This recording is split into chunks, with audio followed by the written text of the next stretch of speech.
One of the most interesting parts about this is, we always think about IKEA as having that really Scandinavian design. Nitori follows like the Japanese tradition of that innovative practicality, like just make things that kind of work. And that actually means that they scale down a lot of their offerings because they're making products specifically for the Asian market. Individual investors are free of burden. They can buy a stock, and in the words of Chris Mayer, who I interviewed for this show about a year and a half ago and who wrote the book 100 Baggers and Where to Find Them, Chris Mayer said that individual investors can put their shares on a coffee can and leave it for 25 years and answer to nobody.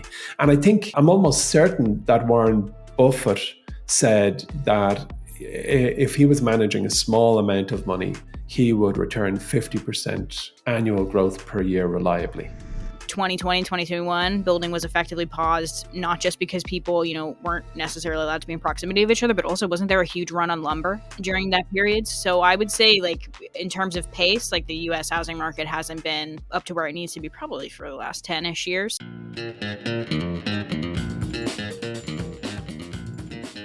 Emmett, Anne-Marie, welcome to another episode of Stock Club. Thanks for joining me today.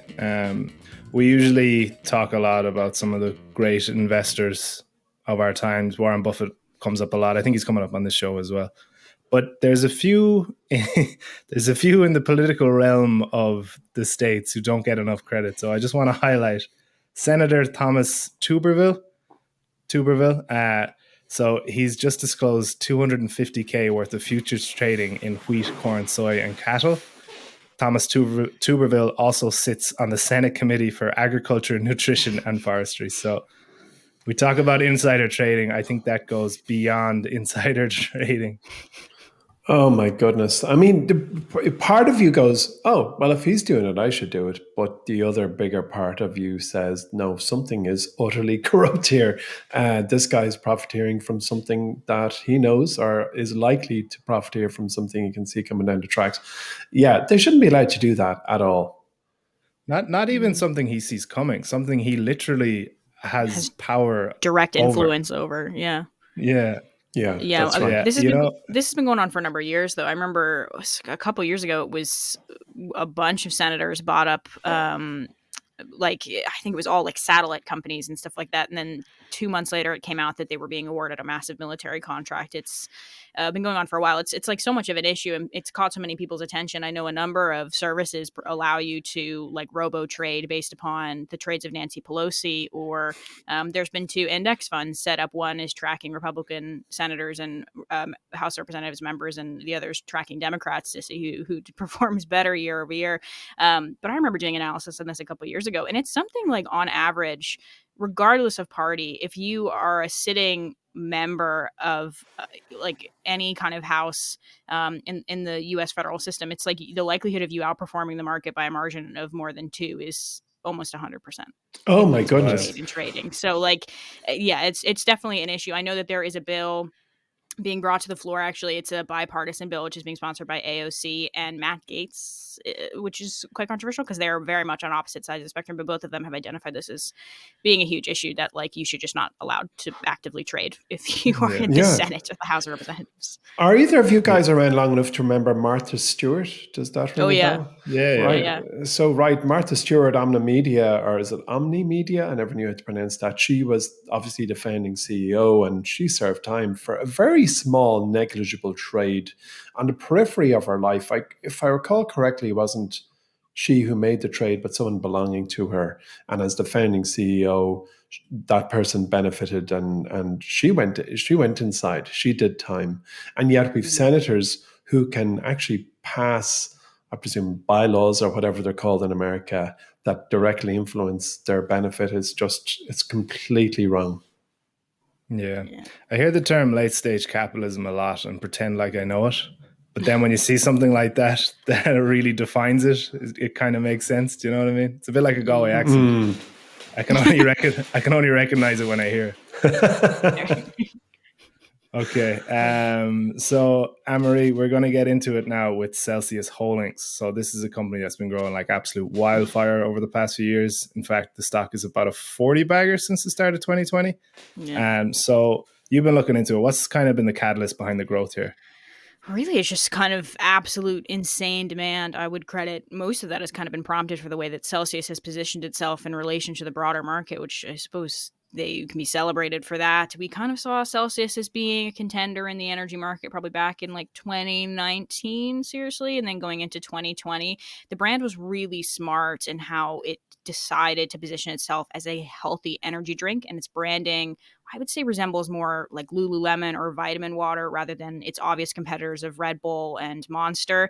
It's essentially trying to normalize energy drinks for the masses. Even if you just like look at the way its cans are designed, it's like a pretty simple look, nothing too rock or hardcore like we're used to seeing. Monster and Red Bull have positioned themselves really as being extreme, and I think that was kind of born from the idea of extremeness being cool. Like, just look at the sports that they sponsor. It's like BMX, motocross, skateboarding, snowboarding. Red Bull has that insane flying competition where you just like launch yourself into a river. That is very much against Celsius. That type of marketing is aspirational. It's drink a Monster Energy drink and you will be Tony Hawk. Celsius is very much saying like caffeine is normal. Maybe you should drink it in a form of a low calorie soda as opposed to a coffee. It's really similar to Lululemon saying working out is normal. Whatever way you do it is cool. You do not need to be LeBron James when it's trying. When Lululemon is trying to compete with Nike. So it makes sense in terms of marketing the way that they're going.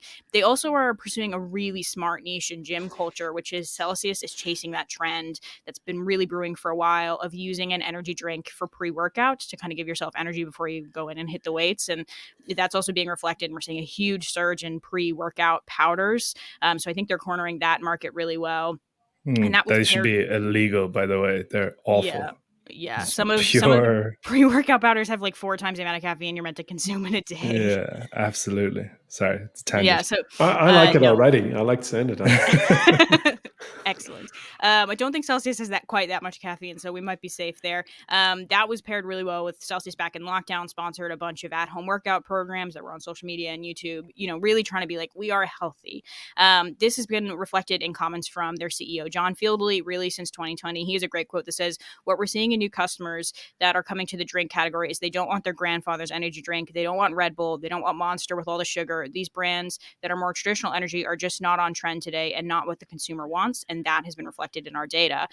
Celsius's products match this perfectly. They have 0 calories. They have no sugar, natural flavoring. It's essentially like a sparkling seltzer that we have seen absolutely dominate the alcohol category, except unfortunately this one won't get you buzzed. And I would say that strategy has paid off big time. Consumers really know the brand now, particularly young people. And now I think the special sauce and the growth strategy moving forward is really going to be distribution and just getting the product in front of people. That seems to have been paying off the last 3 or so quarters. Just a bit of context, they just wrapped Q2 of 2023. And for the last 9 quarters, Celsius has seen revenue growth above 100%, which is pretty insane. That slipped just for 1 quarter, which was Q4 of 2022, but it only slipped down about 75%, and they're already like re-accelerating again. So good for them. And really just across the board, any kind of key performance metric that they have is accelerating over the last several years. So in Q4 of 2020, they were in about 200 coolers across the United States. They're in about 3,250 now. They've also managed to go from 174 US stores to 175,000 US locations. And really part of this can be credited to the fact that Celsius penned a very important deal with Pepsi last year. Pepsi made a $550 million investment in August. And part of that agreement was that they would help with long-term distribution of Celsius. And that's helped them get into places like gas stations and independent stores and really just move its product faster than it ever could on its own. So that has been very, very important over the last couple quarters. And then beyond that, like Celsius, because it is now so familiar with consumers, it can go directly to them. They do a pretty significant portion of their sales via Amazon, just direct to consumer, buy a whole pallet of this stuff, drink one a day. And we're also seeing them have a significant amount of success in places like Sam's Club and Costco, again, selling big packs of this stuff. This is not single can sales. This is buy 24, buy 48, keep it in your fridge. And I just think that positioning is not really what we have seen with Monster or Red Bull before, where it's, drink this and play video games for 12 hours. Yeah, that's really interesting with the Pepsi comparison as well, because Coca-Cola was such a big investor in Monster, and I think it took over its distribution. Yeah. Is that correct? Yeah, and that's really how it accelerated distribution, like 2010. Yeah. Yeah. And that brings me kind of to the next point, which we've made this similarity before. I think we were talking about Cava and Chipotle and kind of Yep. stocks looking like an already successful story. Yep. And we know that Monster Energy has been the best performing stock of the last 20 years on the market. So do you think that comparison where Celsius looks very much like a younger Monster is adding fuel to the fire here? Yeah, definitely. I think people are chasing the stock that they think that they've seen before. Interestingly, in the same thing that we saw with the comparison between Cava and Chipotle. The main difference here is actually profitability, which is unfortunate, but here we are. I went back and checked, and in terms of revenue, Celsius is where Monster was in about 2010, which is they're clearing about 900 million in annual revenue, which is very impressive. However, at the same time, though, Monster was able to bring in a pretty meager profit that was steadily growing quarter on quarter. So in 2010, they would see between 3 and 6 cents per share per quarter, kind of dropping to the bottom line in terms of earnings. Celsius is yet to kind of get to the place where their EPS is coming in consistently. 2 quarters ago, they were profitless, and then this quarter, they were able to bring in 40 cents per share. So they're kind of all over the place. They haven't gotten to that steady place yet. Operating margins also look really different here. Monster was pulling in about a 25% margin back in 2010. Celsius is only at a 5.4% margin right now in terms of operating. So a bit lumpy. You want to see a bit of strength there. But they're getting close. They are improving. Gross margins look better. Gross profit margin for Celsius was 48% this quarter, up from 38% last year. So that's good to see. Monster in 2010 had a gross margin about 53%, and that has stayed pretty steady. So even now today, they're sitting at about 52, 53%. So operating is looking pretty close. However, it is worth saying that a lot of the exterior conditions that made Monster so successful are here. They are in play. One of the most important things is that the global energy market is just booming right now. It's currently valued at about 45 billion, and that is projected to reach 108 billion by 2031, which means it's growing at a CAGR of 8.2%. And that's internationally. The almost exact same growth figures are expected within the United States, maybe just ever so slightly slower because there's just greater market penetration there. But, this overall sector is growing rapidly. And so it is that thing of like any energy drink is going to have success there. But it is worth mentioning on top of that, Celsius is taking market share from much larger brands. So you kind of have a dual growth strategy there. Back in 2019, they represented 0.2% of the American market. By 2021, they were at 2% of the American energy drink market. Today, they're coming in at 4.9% of the energy drink market, which places them as the third largest behind Monster and Red Bull, and they just overtook Bang Energy. So they're obviously doing something right here in terms of appealing to consumers and then also riding that larger wave of just energy drinks in general seem to be popular. I would also say that Celsius is in a really nice build-out phase right now. Monster's had significant growth over the years, and that really has been that strategy of you establish yourself in the United States, you get really popular, and then you go and look abroad. So currently international sales for Celsius are only 4.5% of revenue. That's really tiny. They only have like a small footprint within Europe right now, whereas today Monster is generating 40% of its revenue outside of the United States. And that is definitely something that's on Celsius's kind of broader horizon. They said even in their most recent call that international sales grew 76% this quarter, but they really don't see their full international rollout hitting until kind of the end of 2024, and they will be working with Pepsi to get that going. So it's definitely something that's on the books, but they're just not there yet. They're growing so fast in the United States. It's kind of like, well, that's going to be our secondary or tertiary sales wind at this point. So yeah, there definitely are some favorable comparisons between Monster, but really we just need to see that profitability improve, which I mean, it could do in the next 4 quarters. Like it's moving so quickly. Yeah, growing revenue at 3 figures kind of helps when it comes to the bottom line. Oh, yeah. So we touched on it a bit, but it just reported earnings. Was it last week? The week before? Yeah, last week. Last week. So how was Q2 for Celsius overall? Really just solid quarter. I mean, the stock went up, I think it was like 20% in single day of trading. And I mean, it's I think reasonable. We saw that bump and we were like, maybe we should actually talk about this company. Yeah, maybe we should go check back in. So for the quarter, they cleared $325 million, which surpassed estimates by more than 15%, which is absolutely crazy to see. Like last year, same quarter, they were only clearing just about 150 million. So an increase, as I said, of over 100% in revenue, which is crazy. North American revenue surged 114%, coming in at $300 $310 million. As you can say, only 15 million of their revenues being generated abroad. Very tiny numbers, lots to do there. And they said that their growth is being driven by continued gains in distribution points, increasing the average stock keeping units or unique products per location, basically building out that product offering so people can get excited, pick up a bunch of different flavors. Most of Celsius' sales are coming from a traditional brick and mortar retail convenience outlets. They have a lot of exposure to places like gas stations, but we are seeing growth in other kind of more reliable places. Club channel revenue, which would be a Costco or a Sam's Club, saw revenue increase by 120%, coming in at 67 million. And Amazon online sales grew at 108% year over year, coming in at almost 30 million. The quarter also represented a pretty nice earnings surprise of 100%. A quarter ago, it was expected the company would post earnings of 22 cents per share. It managed to bring in 40 cents per share. That's a pretty solid, 80% to more than 80% surprise. So everybody loves that. And then in terms of just kind of short term, I know we don't really talk about other analysts in terms of price upgrades, but obviously everybody got excited seeing this massive beat. So as of right now, we're seeing an average kind of goal share price for the company of $188 per share, which they lifted price targets by over 20%, which is crazy. However, currently the stock is sitting at $182 per share. So there's a ceiling on this. There's nowhere to go, really. They're definitely chasing. Yeah. And I'd say there's a lot of those analysts kind of sitting down and looking at something that was a 40 bagger in 3.5 years that also looked very similar to an already successful investment and being like, how do we miss this? Yeah, definitely. Yeah. Okay. Lastly, then, I just have a question for both of you. Would you be tempted to buy? It's a little bit expensive. That's my kind of only thing. It's always tough to value a company that is growing sales at 100% year over year, but it's got like a tech valuation for what? Non-sugary Red Bulls kind of? Yeah, essentially, it's P to S, which is not an appropriate metric for an energy drink company. Is coming in at 14.9 right now. So sorry, not even a tech valuation, an incredibly expensive tech valuation. Yeah, in terms of sales. And then it's P to E, which you can't even get a decent read on because it hasn't been profitable for 4 consecutive quarters, is about 378. Whereas Monster's P to S right now is 9 and its P to E is 42.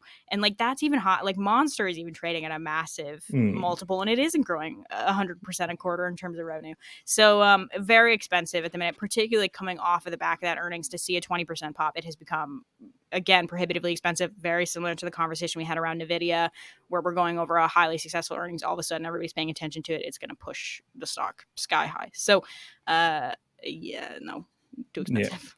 Emmett, what about you? Are you convinced after Emery's pitch there? Well, numbers. Have you guys tasted it? I'm not going to tell you if I'm going to buy shares in this business until I've tasted it. What's it taste like? I don't know. I haven't had it, but I can taste it at the end of September. Yeah. Well, you know what Peter Lynch says? Yeah, you got to taste it first. I mean, I look, for me, when I think of energy drinks, I think of Red Bull, which tastes to me like dishwater. That's not even fair. I haven't even tried dishwater, but I'd sooner drink it. Red Bull for me tastes like vodka for some reason. Yeah. Oh, right. Oh, for some reason. That I haven't tried Monster either, but I'm slightly tongue in cheek. What it tastes like is doesn't really matter when you look at the data there. Yeah, I know, but it's nice to give it a shot. I wouldn't buy it at today's prices, but certainly you can't argue with a distribution partnership such as the one they forged with Pepsi, and the channels of distribution, and what its market cap at the minute is sub 14 billion. It still has some room, but it certainly wouldn't be in the top 50 businesses I'd wish to buy shares in today. Yeah, I think that's a fair summation. I don't think I'd touch it either now at the minute. But, fair play to the people who've owned it. That's a very incredibly profitable investment in a very short space of time. So that's Celsius Holdings there. Okay, Emmett, we're moving on then, and we have a bit of a more philosophical question for you, and it kind of goes into individual investors versus institutional investors. I think it's a great one for our listeners to hear. So what advantages do us as individual investors have over the investment bankers and the guys in the hedge funds? And, we see the Bloomberg terminals and 10 screens and 10 interns and all the rest, but that doesn't really tell all the story, does it? No, it doesn't. I love this question, Mike, because our advantages as individual investors are absolutely immense.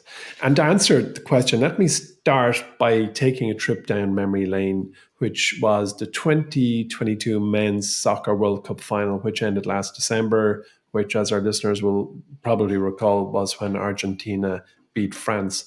And in that game, Argentina started with a really strong lead of 2-0 over France. And then Kylian Mbappe, who plays for France, quickly changed the course of the game. And he scored 2 goals in, I think it was the second half. And then with only a few minutes left, Argentina's megastar Lionel Messi broke the tie and scored another goal, only for Mbappe to do it again, and only for the second time in the history of the World Cup finals, had a hat-trick, and he scored his third goal with a very late penalty, ending the World Cup final on 3-3. And this somehow happens statistically way too many times in World Cup finals.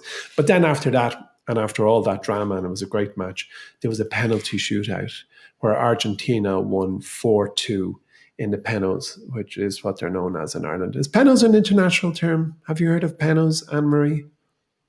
No. I'm not sure. I don't think it would travel to... No, I don't. It's a Dublinism maybe, or even an Irishism, but yeah, penalty. So anyway, the Argentina won 4-2 in the penalties. Now, here's my point. How on earth can so many of the world's most elite athletes who've practiced and scored tens of thousands of penalties since they could barely stand up miss so many in the World Cup finals?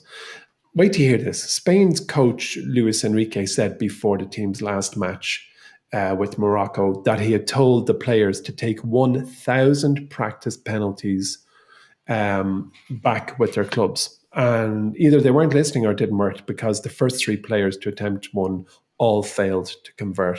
How could that happen? It's inexplicable when you consider that a team containing some of the most technically talented sports players on the planet are missing this huge big target. I mean, when you stand in front of a goal, it's been quite a while since I did it. It's you're 11 meters from it. I know. Look, when it comes to soccer, all the measurements come in every imaginable form. I was thinking 12 yards, 11 12 meters, yards, 11 meters, number of feet, 30 feet. Yeah, whatever. It's 11 meters, 12 yards. The goal is 24 feet wide, which is about 7.3 meters wide.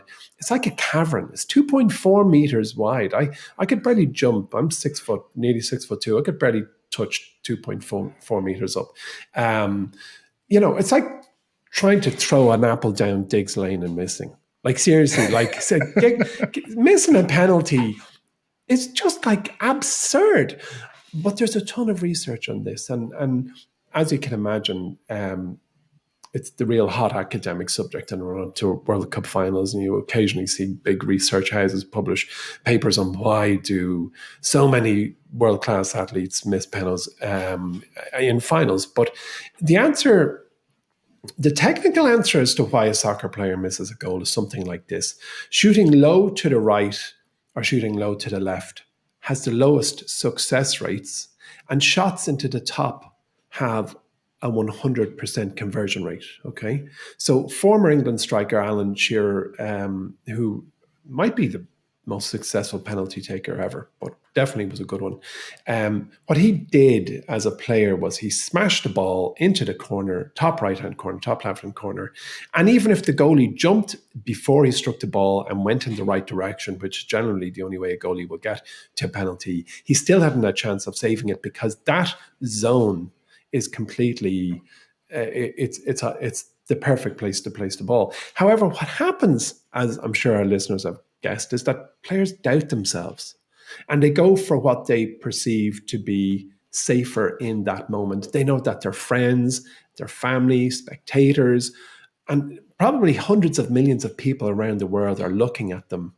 And this messes with their head. This gets inside their head. Of course it does. Their entire country are looking at a TV and holding their breath.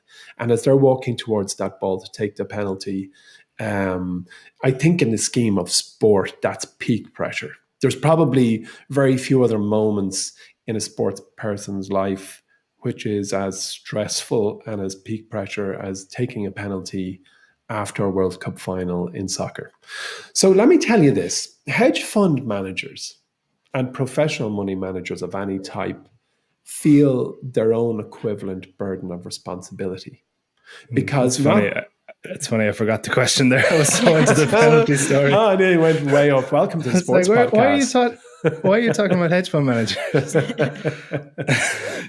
So this is it. So the point is that like they feel this equivalent burden, and not only because their clients are watching, but so too is the SEC, the Security and Exchange Commission. So too is their boss and his boss and her boss.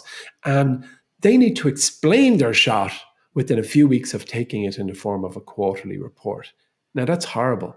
Now, I used to be a musician, and the best music I've played was when nobody's listening. The worst music I play is when I have an audience. There are so many variations of this in your life. I'm certain everyone can relate to this. But a few years ago, I met somebody very famous. I'll tell you off mic. And they're absurdly wealthy. And I met them in the Shelburne Hotel in Dublin, and they had been sent a piece of paper that prompted them to ask if they could meet me. And I said, okay, but I don't really go to California much. And they said, that's fine, we'll pop over, because that's what you do when you've got your own 747. And during the chat in the bar to the left when you walk in the front door, he asked me if I'd like to manage a small amount of his family's wealth as a trial for something bigger. And I was flattered, I suppose. But his wife, Debbie, leaned into me. I've probably just unlocked the clue. But his wife leaned into me and said, do you really want to be answerable to him? And she pointed at her husband, and she had a smile on her face. And there was a load of truth in what seemed to be a comedic kind of question. Like there was a ton of truth, and it was, what is that expression? Half joking, fully in earnest. Individual investors are free of burden. They can buy a stock. And in the words of Chris Mayer, who I interviewed for this show about a year and a half ago, and who wrote the book 100 Baggers and Where to Find Them, Chris Mayer said that individual investors can put their shares on a coffee can and leave it for 25 years and answer to nobody. And I think I'm almost certain that Warren Buffett said that if he was managing a small amount of money, he would return 50% annual growth per year reliably. Now, other dynamics are at play when you're managing hundreds of billions of dollars, but we as small investors have a massive advantage. We can choose which assets to invest in. We can decide when we're going to buy and sell, how much to allocate to each investment. We can decide whether, whatever we want. We don't incur fees for services, but the zero commission world out there, zero brokerage. And we can align our investment strategies with our personal values and beliefs, and we don't have to explain it to anybody. Absolutely nobody. If you're happy buying shares in Northrop Grumman, who make like nuclear warheads and stuff, knock yourself out. I wouldn't touch it. But if you like it and you're happy, no problem. No conflicts of interest. Yeah. And you often hear of conflicts in the space of professional money management. Well, we couldn't buy this because we own that. So there's all this house of cards, if you like, that interfere with a professional fund manager's clarity of thought and I suppose purpose of action. But above all of that stuff, we as long-term investors can take a truly long-term perspective. Individual investors have the flexibility to take, if they want a 50-year approach, and they don't have to answer to anybody, and they don't have to pay taxes if they do nothing with that investment for 50 years, and they avoid the pressure of having to show short-term gains, which is a real thing for money managers. And effectively, your performance is enhanced as an individual investor when you decide this is the strategy I'm going with. The first few years are always ugly in a portfolio, but in the long term, by just sticking with this strategy diligently, I'll outperform them all. And that is the real advantage that you have sitting at home or sitting on the bus with nothing but your phone and your broker and some advice that you trust. You make your own decisions, and it's a really lovely thing because it's the wealth creation mechanism that's available to everybody. That's great. So maybe less resources, but also a lot less restrictions, which is probably much more important in the long run for sure. Okay, on that, we're going to just move on to a quick promo for Charging and Fearless. So that's our weekly email newsletter. We're delivering to your inbox one of the most unique products on the market, and it's completely free. No one else is covering the markets we cover with charging for us, where we deliver to you a new weekly stock pitch that could be from Amsterdam, Tokyo, Paris, or somewhere in between. So it's a completely free stock pitch every week. You'll have it read in about 30 seconds flat, and we can almost guarantee most of these companies are going to be brand new to you. So that is where you get an edge. Sign up now in the show notes for this episode. Okay, big deal or no deal? Anne-Marie, I'm going to start with you. So we said we'd come back in and check in on Trade Desk's earnings after we did the ad rundown a couple of episodes ago. So the stock has fallen a decent bit in the week since it reported, despite posting some pretty stellar numbers. Is this big deal or no big deal? I would say it's a no big deal. We saw pretty solid performance metrics come out of them. Trade Desk earnings rose 40% to 28 cents per share. Revenue was increased 23%, coming in at $464 million compared to $377 million in the same period last year. Analysts expected earnings of about 26 cents and sales of about 454. So it beat on both of those. Its earnings beat was pretty by the skin of its teeth, but it works. Company expects revenue of at least $485 million next quarter, which would be a 23% jump year over year. So pretty solid there in terms of projections. I would say that the correction in the stock price is kind of down to a bit of overhype. It's up something like over 80% in the last year or so. So it's, that's pretty good. And probably just maybe a bit of caution around profitability. Operating margins have kind of been in a bit of a steady decline since 2018. Back then, they were coming in at about 22.5%. They dropped to about 20% in 2020. This quarter, they came in at 9%. But that is an improvement of where they were full year of 2022, where they were 7.2%. So they're coming to build back. Operating expenses are increasing. That's kind of why these margins are being compressed. In this quarter, they were up 12.6% year over year to $422 million. They basically said that this is down to platform operation expenses, which have increased 28% year over year in this quarter. So it just seems like they just got to work on managing those, keeping them down so that, money can continue to fall to the bottom line here. It is worth noting that the Trade Desk finished 2022 with a 32% jump in revenue, but only a 14% jump in earnings. So, those are becoming a bit more detached than we would like to see. Even now, though, Trade Desk is trading at a pretty expensive price to earnings, 22 times sales right now, which is a good bit higher where it was at the end of 2022, where it was only at 15 price to sales. So yeah, a bit of correction and probably just a watchful eye needs to be kept on its margins for the next couple of quarters. Okay, not so bad. So a really expensive energy drinks company. So yeah. Okay, Emmett, we're going to the other end of the scale here. Berkshire Hathaway released, what is it, 13F? It's where it released all its buys over the quarter. So it is reported that it bought almost $1 billion worth of shares in America's largest home builders. So that's D.R. Horton, Lennar, and NRV. I think most of the buys were concentrated in D.R. Horton. Is this a big deal or no big deal? I'm going to say it's a pretty big deal. The fact that Berkshire is buying shares in home builders is a sign that Warren Buffett believes that the housing market is on the rebound. And I guess this is a positive sign on the whole. And as we know, a strong housing market leads to more jobs and more consumer spending.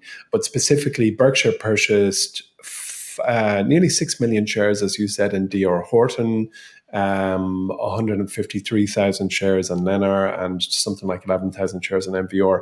And the total investment value was, I think, about, as you said, it was nearly $1 billion. It was about $800 million. And these are the biggest home builders in the United States, and they collectively account for about 20% of the single family housing market in the US. And as discussed here in the past, guys, the housing market has been struggling. It really has in America in recent years due to rising interest rates, shortage of inventory. The same stories kind of playing out in other markets, in Ireland as well.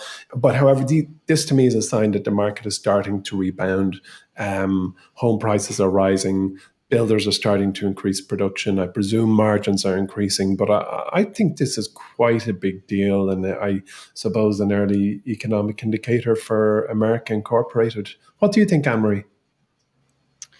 I know the U.S. desperately needs more homes, but they need to be probably more affordable is, I would say, the number one issue that's going on right now. But I know that building was paused after 2008, like building was paused essentially for 3 or 4 years. So there's already a hangover from that. And then 2020, 2021, building was effectively paused, not just because people, weren't necessarily allowed to be in proximity of each other, but also wasn't there a huge run on lumber Oh yeah. during that period? So I would say, like, in terms of pace, like the U.S. housing market hasn't been up to where it needs to be probably for the last 10-ish years. So it makes sense to me. Yeah, there's a really interesting supply glut happening now as well with the mortgage rates. So essentially, so many people have locked in an incredibly low mortgage rate over the last since 2020. I think something like 90% of homeowners have a mortgage rate under 7%, and I think the average mortgage rate now is around 8.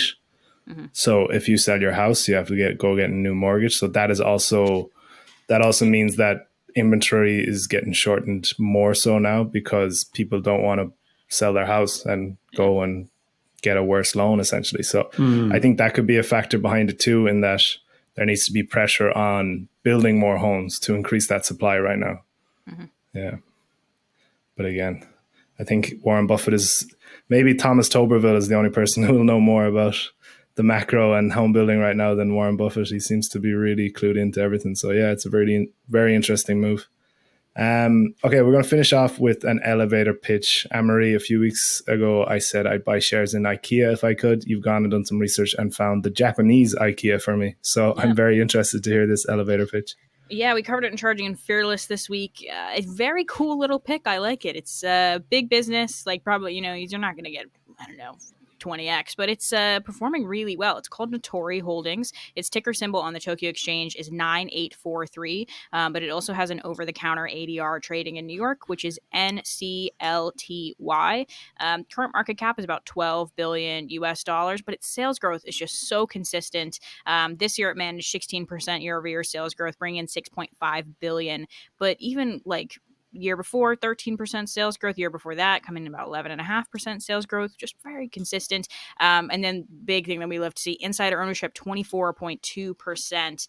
Nitori is a Japanese furniture and home accessory company. It's very similar to IKEA. It was founded in 1967 by Akio Nitori. And he actually remains the business's chairman, CEO, and largest shareholder. So he's there since for the long 1967. term. Yeah, he's like, I think he's in his 80s, but he's cruising. That's he's wild. There. He's on top of it. So one of the most interesting parts about this is, we always think about IKEA as having that really Scandinavian design.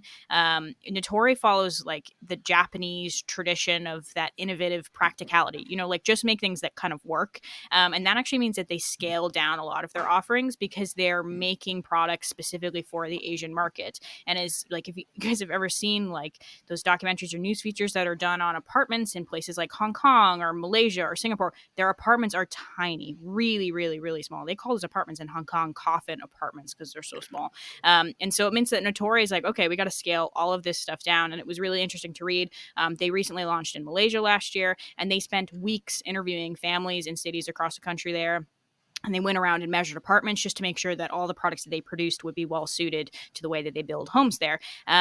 But don't think like it doesn't mean the stuff doesn't look good. Had to look through the catalog. Stuff is nice. And they do like a highly, highly competitive product screening process. They bring in groups of people across all ages and demographics, have them interact with the product, have them tell them what it looks like, ask for improvements.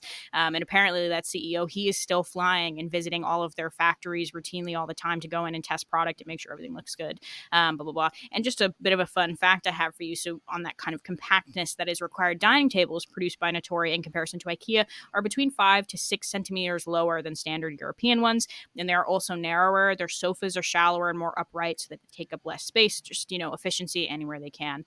Similarly, its stores take up way less space and they're scattered throughout cities. With this approach, Nitori has kind of been able to just meet consumers more at home, and they have apparently really good delivery and setup service. So you could go in, design a whole kitchen, walk out, and show up next week. And so it means that they have way more locations. As of right now, they're just below 900. By 2032, they want to have 3,000 locations all across the world, but particularly focused in Asia.